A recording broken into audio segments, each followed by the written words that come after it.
The children discussed in this video have one thing in common. They were products of hot, steamy passion. However, while some of them were open secrets, others had to grow up in a world where they were shielded and kept away. They served as a constant reminder of their parents' indiscretion, and as such, some are speculative, others are born from pure facts. In the end, they are all human beings with their own lives to lead, wishing they were not brought into the world the way they were. John Lee Payton, object of paternity debates. Barbara Payton, known for her turbulent personal life and tragic downfall, was an actress whose career in Hollywood was marred by scandal and controversy.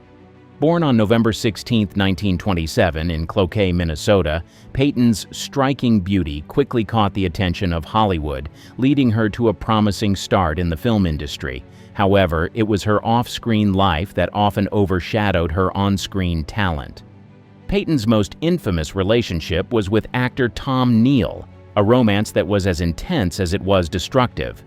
Their relationship began in the early 1950s, at a time when both were struggling to maintain their careers in Hollywood.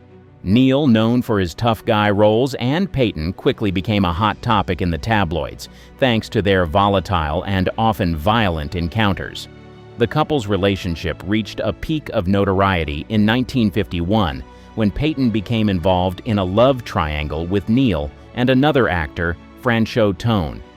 This affair culminated in a brutal fight between Neal and Tone, which left Tone hospitalized with severe injuries, including a broken nose and a concussion.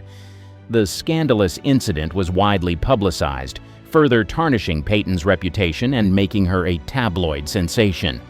Amidst this chaos, Payton gave birth to a son, John Lee Payton, in 1947. However, the paternity of her child has been a subject of speculation, with some rumors suggesting that Tom Neal might not have been the father.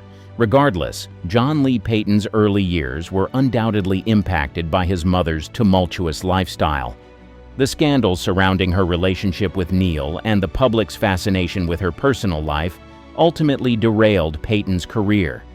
She found herself blacklisted in Hollywood, struggling to find work and sinking deeper into a life marked by alcohol and drug abuse. Her attempts to revive her career through appearances in low-budget films and theater productions were largely unsuccessful. Payton's life continued to spiral out of control as she faced financial ruin and numerous legal troubles. Her once glamorous life in Hollywood was reduced to a series of tragic events, leading to her untimely death in 1967 at the age of 39. Despite her brief moment of stardom, Barbara Payton is often remembered more for her personal scandals and tragic downfall than for her contributions to film. Robert Walker Jr., product of forbidden love. Jennifer Jones, an Academy Award-winning actress known for her ethereal beauty and compelling performances, had a personal life as dramatic as any of her on-screen roles. Born Phyllis Lee Isley on March 2, 1919, in Tulsa, Oklahoma, she adopted the stage name Jennifer Jones early in her career. Her rise to fame was swift, but her personal life was marked by passionate and often tumultuous relationships. Jones's first marriage was to actor Robert Walker, whom she met while studying at the American Academy of Dramatic Arts in New York. The couple married in 1939 and had two sons, Robert Walker Jr. and Michael Walker. However, Jones's burgeoning career soon took center stage, and her professional ambitions began to strain their relationship. In 1941, Jones's life took a dramatic turn when she was discovered by the legendary producer David O. Selznick. Selznick, captivated by her talent and beauty, signed her to a personal contract and began grooming her for stardom. This professional relationship quickly evolved into a personal one, despite Selznick being married at the time. Jones's affair with Selznick led to the breakdown of her marriage to Robert Walker. The couple divorced in 1945, and Jones's relationship with Selznick became increasingly public. Jones and Selznick married in 1949, and their union was one of Hollywood's most talked-about pairings. Under Selznick's guidance, Jones delivered some of her most memorable performances, including her Oscar-winning role in The Song of Bernadette, 1943. However, her personal life continued to be tumultuous. Despite her marriage to Selznick, rumors persisted about Jones's lingering connection to her ex-husband Robert Walker, who struggled with alcoholism and depression following their divorce.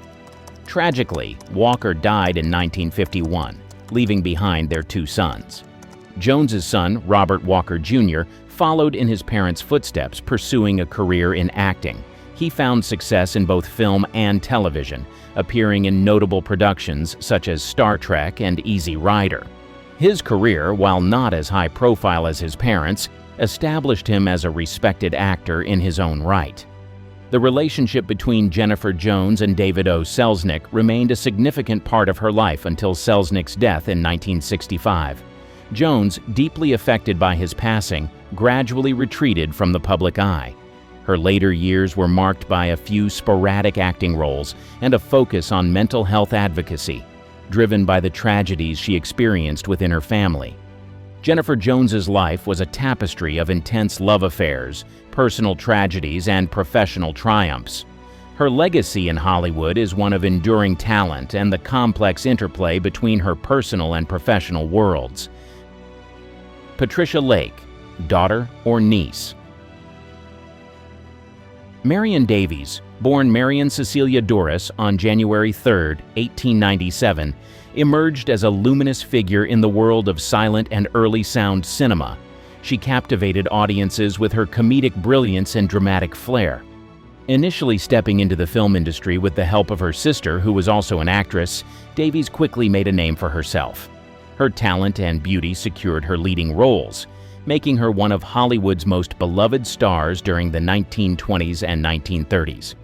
Beyond her cinematic accomplishments, Davies is perhaps most famously known for her long-term romantic involvement with William Randolph Hearst, the influential newspaper magnate. Hearst, significantly older and married, fell deeply in love with Davies. Despite his marital status, Hearst's fascination with her was undeniable, and he became her greatest benefactor. He utilized his vast resources to promote her career, ensuring she starred in high-profile films produced through his company, Cosmopolitan Productions. Movies like Show People, 1928, and The Patsy, 1928, showcased her talent, solidifying her place in Hollywood's golden era. Their relationship, however, was not without its controversies. The public and media were often fixated on their romance, given Hearst's existing marriage. Amidst the glitz and glamour of their lives, a shadow of speculation loomed, particularly surrounding the true parentage of Patricia Lake. Patricia Lake was publicly known as the niece of Marion Davies. However, whispers and rumors suggested a different story. It was speculated that Patricia was, in fact, the biological daughter of Marion Davies and William Randolph Hearst. This claim stemmed from the striking resemblance Patricia bore to both Davies and Hearst, and the close, almost parental bond they shared with her. Despite these rumors, Marion Davies consistently maintained that Patricia was her sister's daughter, and, thus, her niece. This assertion was upheld throughout Davies' life, and she never publicly wavered from this narrative. The secrecy and mystery surrounding Patricia's true parentage added an enigmatic layer to Davies' already fascinating life story. In the glamorous yet scandal-prone world of Hollywood's golden age, the story of Marion Davies and Patricia Lake remains one of the most intriguing. It reflects the complex interplay of love, power, and secrecy that defined the lives of many Hollywood icons. While the true nature of their relationship may never be fully uncovered, the bond between Marion Davies and Patricia Lake continues to captivate and intrigue those who delve into the history of Hollywood's golden era. Cheryl Crane, Almost Legal. Lana Turner, one of the most iconic and glamorous stars of Hollywood's golden age, became entangled in a scandal that rocked her personal life and career. In 1942, she met Stephen Crane, a restaurateur and actor, at a party. Their attraction was immediate, and the two quickly began a passionate affair. Despite their magnetic chemistry, their relationship was tumultuous, marked by frequent arguments and reconciliations. In 1943, Lana discovered she was pregnant. In a time when having a child out of wedlock was considered a major scandal, this news could have severely damaged her career and reputation. The Hollywood studio system and society at large had stringent moral codes, and an unwed mother would face significant backlash. Determined to avoid such disgrace, Lana and Steven decided to marry hastily. However, the hurried marriage, prompted by necessity rather than genuine compatibility, was troubled from the outset. The couple's frequent quarrels did not subside, and the pressure of their circumstances only added to their marital strife. Cheryl Crane was born in July 1943, and despite their best efforts to make the marriage work for the sake of their daughter, the relationship continued to deteriorate. The couple divorced just a few months after Cheryl's birth, highlighting the deep-seated issues that a rushed marriage could not fix. In a surprising turn, Lana and Steven attempted to reconcile and remarried in 1944. However, the same problems that plagued their first marriage resurfaced, leading to another divorce in 1945. The fact that Cheryl was born out of wedlock had a profound impact on Lana and Steven's relationship. The societal pressure to legitimize Cheryl's birth forced them into a marriage that neither was truly prepared for, leading to a cycle of reconciliation and separation. Cheryl's status as an illicit love child not only influenced her parents' decisions, but also added a layer of complexity and strain to their already volatile relationship. In later years, Cheryl would go on to have a complicated relationship with her mother, further highlighting the long-lasting effects of her unconventional entry into the world. Lana's experience is a poignant example of how the stringent moral expectations of Hollywood's golden age could shape and often distort the personal lives of its stars. Michael Lindsay Hog, a striking resemblance. It is possible to hide an affair from the world, but one thing that cannot be hidden is the striking resemblance between a child and their parents. Perhaps this is why, despite his mother's denials, Michael Lindsay Hog believed that his father was not the man he grew up with. He had a gut feeling that his father was an actor he had seen a couple of times. If you have ever come across the mind-blowing artistic works of Michael Lindsay Hog, you'll know that he is an embodiment of rare talent. Whether he is behind the scenes of films, theater productions, or music videos, he stands out as a remarkable director. But what if I told you that he probably inherited his creative abilities from his mother, Geraldine Fitzgerald, a talented old Hollywood actress? And that's not all. The man he suspected to be his father was none other than the legendary actor and director Orson Welles. So why did Michael grow up believing that he was fathered by this famous actor? To understand, let's go back to how it all started. In the 1930s, Michael's mother, Geraldine Fitzgerald, was a well-known actress who captivated audiences with her roles in films like Dark Victory and Poltergeist. As a famous actress, everyone knew she was married to Sir Edward Lindsay Hogg. However, rumors later surfaced that she had a brief affair with Orson Welles, who was married to Virginia Nicholson at the time. The attraction between Fitzgerald and Welles was said to be so strong that they moved their families to the same neighborhood to see each other more often. This steamy affair allegedly led to the birth of Michael Lindsay Hogg. Because the families lived close to each other, Michael grew up alongside his alleged half-sister, Christopher Welles Feeder. Interestingly, Christopher once remarked that she always felt a sibling connection with Michael but could never explain why. When Michael began to suspect that Orson Welles was his biological father, he approached his mother, but she consistently denied it. Despite her denials, Michael believed she was not telling the truth. Geraldine took this secret to her grave, but Michael was determined to find answers. As he grew older, he resolved to uncover the truth once and for all. He later took a DNA test. Some reports claim that the test confirmed Orson Welles was his father, while others claim the results were inconclusive. However, the words of his mother's trusted friend, Gloria Vanderbilt, gave him the closure he needed. Gloria confirmed to Michael that Orson Welles was indeed his biological father. One can only imagine the confusion and uncertainty that young Michael experienced while growing up.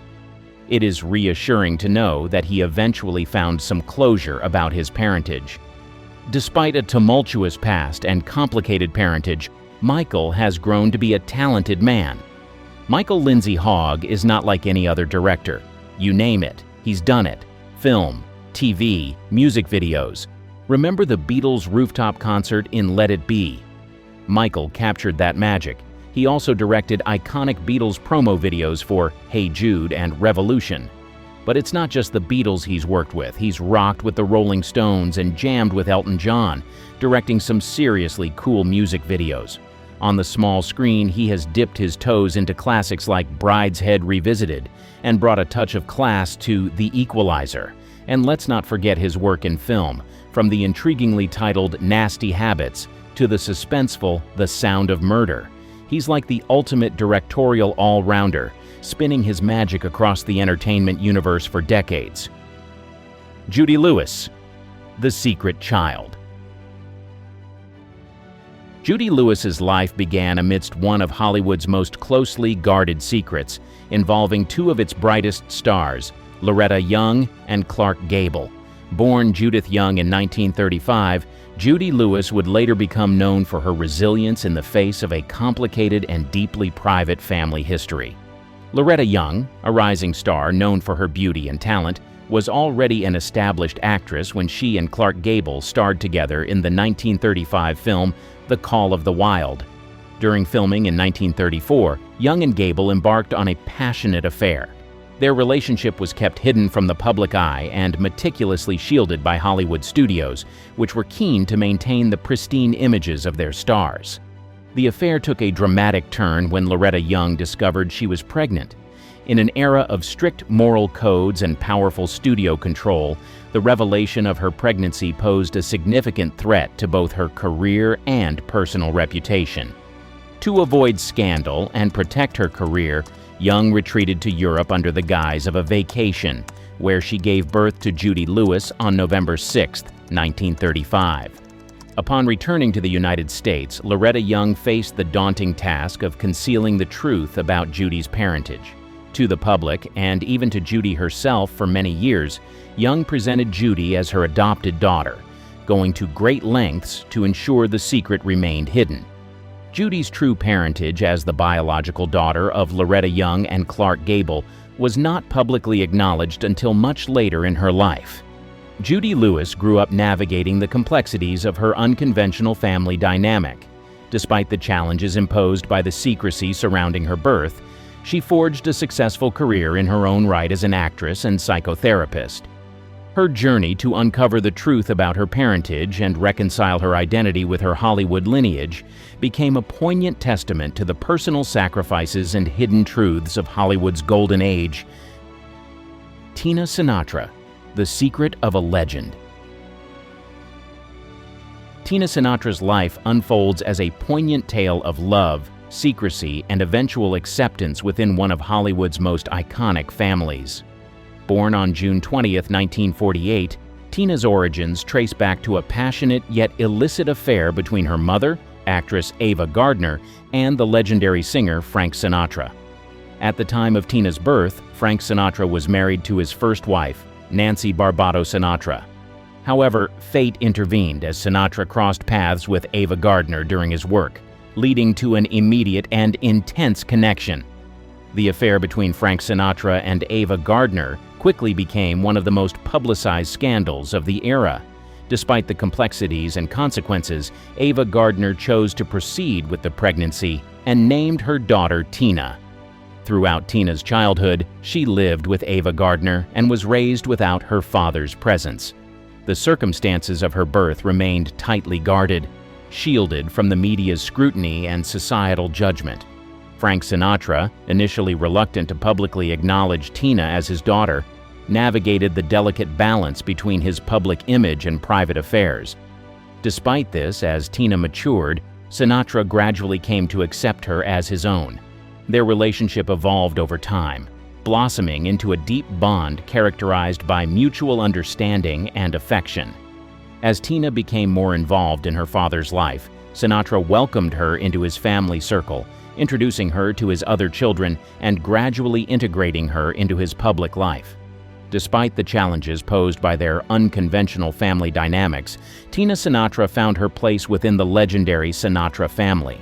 She embraced her identity and heritage with pride, embodying the resilience of the human spirit and the enduring power of familial love and acceptance. Liv Tyler, the fatherhood saga. She grew up believing that her father was musician, Todd Rundgren. However, the truth about her parentage was far more complicated than she ever could have imagined. Her mother, Baby Buell, a model and singer, gave birth to Liv on July 1, 1977, while she was in a committed relationship with Todd Rundgren. However, a brief fling with Aerosmith frontman Steven Tyler shortly before conception left lingering doubts about the baby's paternity. These doubts, coupled with Steven's reported struggles with drug addiction, prompted Buell to make a difficult choice. She would raise Liv as Rundgren's daughter, shielding her from the potential instability of her biological father's life. As Liv grew up, she began to notice certain similarities between herself and Steven Tyler. Friends and family members would often comment on how much she looked like the rock star, but Buell remained adamant that Rundgren was her father. It wasn't until Liv was 11 that the truth finally came out. According to interviews with Liv and her mother, it was actually the friendship between Liv and Steven's daughter, Mia, that brought the truth to light. The two girls looked so much alike that even strangers would comment on their resemblance. Liv's mother finally sat down with both Todd Rundgren and Steven Tyler and revealed her suspicions that Steven was actually Liv's biological father. To her surprise, both men were supportive and understanding of the situation. In the years since, Liv has maintained close relationships with both Rundgren and Tyler. She has referred to them both as her fathers and has spoken openly about the unique and loving dynamic that exists between them.